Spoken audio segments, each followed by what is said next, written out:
Hello students and welcome to our continuing lesson on inverse trigonometric functions. And in this example we are going to graph and analyze inverse tangent function or arctangent. So I'll make a note of that just so that we are familiar. This is also known as arctangent. Okay. That means the exact same thing as this. Okay. And in order to do this, we are going to basically review a little bit about the tangent function. So we're going to recall the graph of f of x equals tangent of x. Okay. And I'm going to draw all of this out here. If you have your notes on tangent, you should definitely take it out and take a look at it. But I'm going to draw all of this out here in the middle here just so that we can have something to look at and discuss. So if you remember, the tangent function basically looks like this. It's got vertical asymptotes, in increments of pi over 2. So that's there. That's negative pi over 2. And this is going to keep on repeating itself, but I'm just going to draw the main one right here. And we know that this has a domain of all real numbers except odd multiples of pi over 2.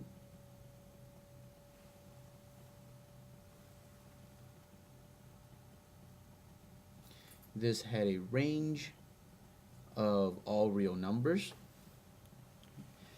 And this was odd. And it has no extremas. Now, that's the inverse tangent function. I'm sorry, that's the tangent function. What we want to do now is generate the inverse tangent function. And to do this, we are going to draw the arctan function, or the tangent inverse function, by reflecting tangent of x over the y equals x line, because that's the definition of the inverse. So if I draw in the y equals x line here, I'm going to draw this in as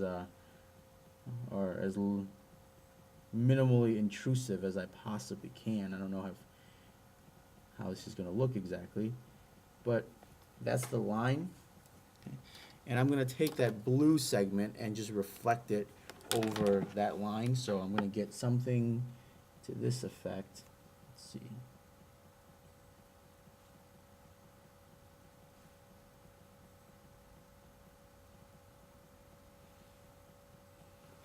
And get something that looks roughly like that. That's not a great drawing, but you can sort of get the idea of what this is going to look like. It looks like there's going to be some asymptotes up here, and it's going to have some asymptotes down there. But to really help me see this picture, using the TI-83 or your graphing calculator will be a big help to you. So I'm going to just type in inverse tangent of x, and I'm going to just hit zoom. Let's take a look at the standard window and see if that helps us any. And the window's a little bit too big, so I'm going to zoom in a little bit on the Y window. So I'm going to go between -5 and 5 instead.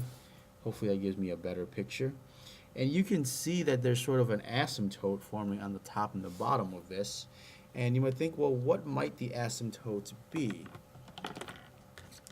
Well, let's think about how arctangent or tangent inverse is really related to tangent. And keep in mind, if you recall back to our work before of functions and their inverses,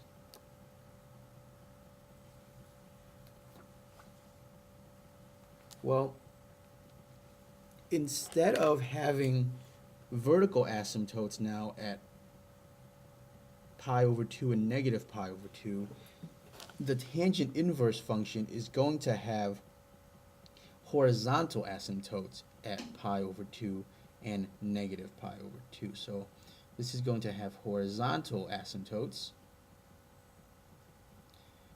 at pi over 2 and negative pi over 2. And it basically is the tangent inverse but reflected. So instead of going sort of the arrows going downwards and upwards, they're going to go left and right. And so it's going to look, and I'm going to draw in the asymptotes here.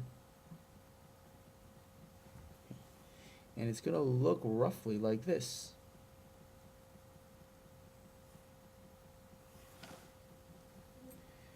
And again, this just comes from the definition of an inverse and doing the actual reflection over the y equals x line.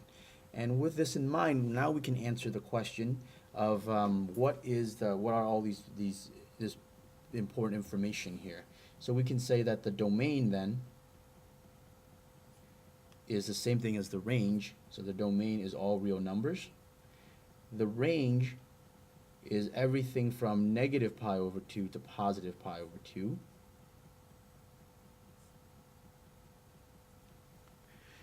We know that there are horizontal asymptotes. There are no extrema. This function is in fact bounded. And then for the end behavior,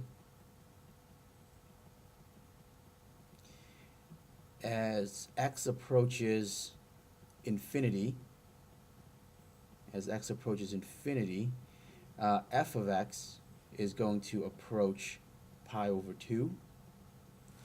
As x approaches negative infinity, f of x is going to approach negative pi over 2. So as you go further towards the right, the graph is going to approach pi over 2. As you go further towards the left, the graph is going to approach negative pi over 2. It is in fact bounded because it's on the top and on the bottom. It is contained within pi over 2 and negative pi over 2, and it is continuous all the way through. Okay. And let's see if this is odd or even. I have a hunch it's odd, so if I take this and I spin it 180 degrees, you can see that it is in fact the same thing again. So this function is odd. Okay. And I've sort of written a bunch of stuff all over the place here. Hopefully you are able to organize this a little bit better on your paper because it has more room. But that's the idea here, that we just take the original tangent function and we just reflect it.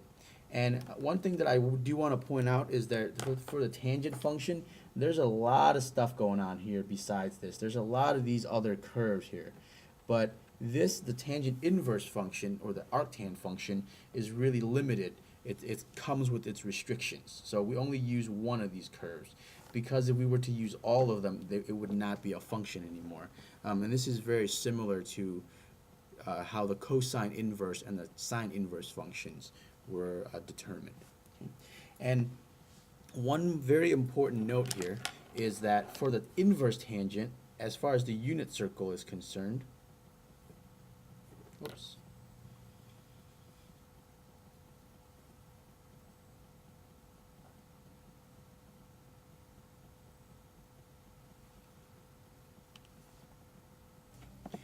As far as the unit circle is concerned, we're only going to use the right side of the circle